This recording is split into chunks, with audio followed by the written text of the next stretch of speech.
We're going to change the tone a little bit because we're going to talk about some serious stuff today on The Big Deal. Yeah!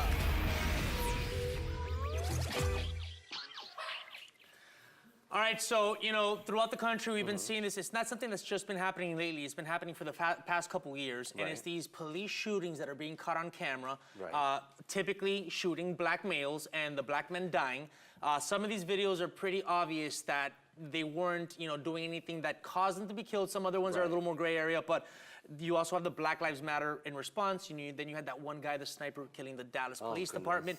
What is going on? I mean, can you put this in perspective, or is this just something sad that we need to come together about? I think it's something really sad. I think the country needs to come together. It's unfortunate that all of these things are happening at the same time in our own country, Orlando, now these recent shootings, and then the sniper. It's just like, come on, guys. Like, what is going through people's minds right now is, you know, is my thought. I do believe also it's a consequence about everything that's happening in the world. We were talking some weeks ago about the Brexit situation with racism, and it's racism against black people, but it's racism also against gay people. So there's a big division in this country, but also globally, which it is saddening. But also we need to raise a little consciousness on people, especially on children, because at the end of the day, they are the next generation.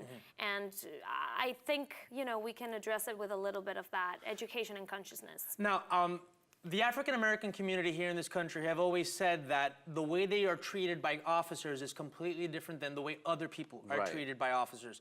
And a lot of these videos show that to be true. I'm going to be devil's advocate. Do you think that a lot of the Black Lives protests are also making officers feel attacked, or should they feel this way considering that they're entrusted with our public safety?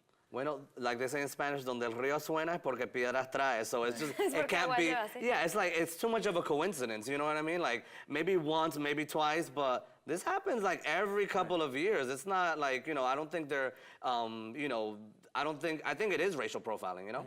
It is racial profiling, and it's a lot of like generalization of things, because you say, oh, because black people, blah, blah, blah. It's not black people. It maybe happened 3 times, and then we generalize on the whole thing.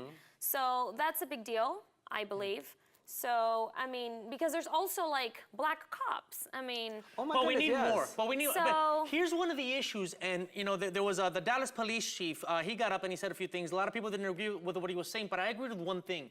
He was asking people of these neighborhoods, of these poor neighborhoods where a lot of these shootings happen, to apply to be officers so that we can have people of the neighborhood policing the neighborhood instead of some white officer from another neighborhood who's never dealt with that community before and might be trigger happy, might make presumptions. A lot of these officers are also coming back from war and they have PTSD. They're a little trigger happy, a little panicky. You know, I think that there should be some training on how to keep their nerves calm when they have their hand on the trigger. I think that's another issue.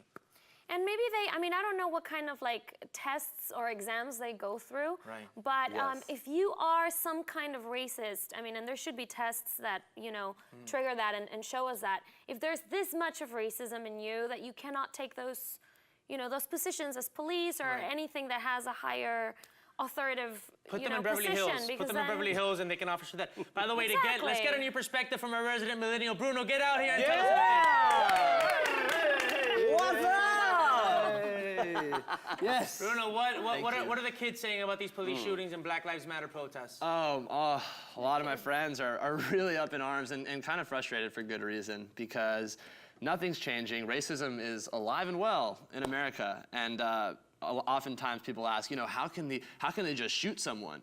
The answer is, the police want to kill them. That is the answer. The police want to kill people of color because racism still exists. We're still reeling from slavery. I mean, it's a really serious thing. And until we address it, until people really not just talk about it, but actually take action, and like the protests that are going on, stopping freeways, I mean, that's the start.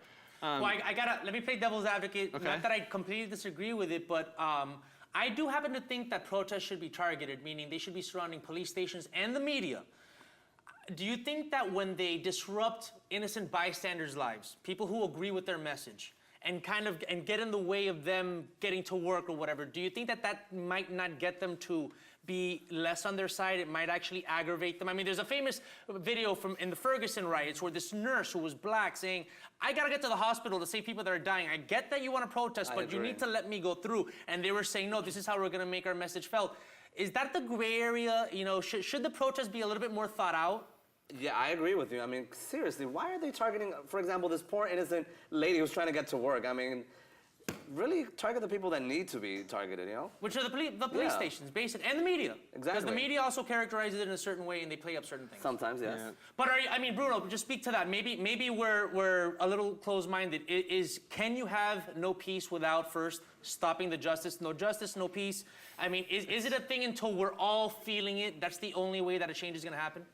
I tend to kind of, follow that train of thought. I'm not 100%, I agree, you know, in certain situations, you know, maybe nurses should have the right of way, but it's like we need to prove a point, and there are certain ways to do that, and generally they're pretty radical. You know, and so we have to get to that level, and the people who understand, they'll understand. They'll be like, wow, I feel their pain, I get it. The people who don't are racist, and so that's like... I do believe, I mean, I'm sorry, but like there is a very thin line between, you know, talking about black people, you know, with the Black Lives Matter thing, and yeah, there's been an issue, but also we have to be careful with them not victimizing themselves all the time, like, oh, then everything that's bad happens to me just because I'm black. No, because it's going towards that also, where we are blaming, oh, just because I'm black, all these bad things happen to me, or all these people, blah, blah. I mean, we all deal with that. So it's racism, the problem in general, not only against the black people. I always say this, it's not black or white, there's a gray area. Exactly. And there's a lot of racism, but not everything is racism. There's a lot of sexism, not everything is sexism. And I think that you need to see through the all smoke. these lenses, but Latinos are targeted too. I mean, All right, guys, are very we're going to leave it at that.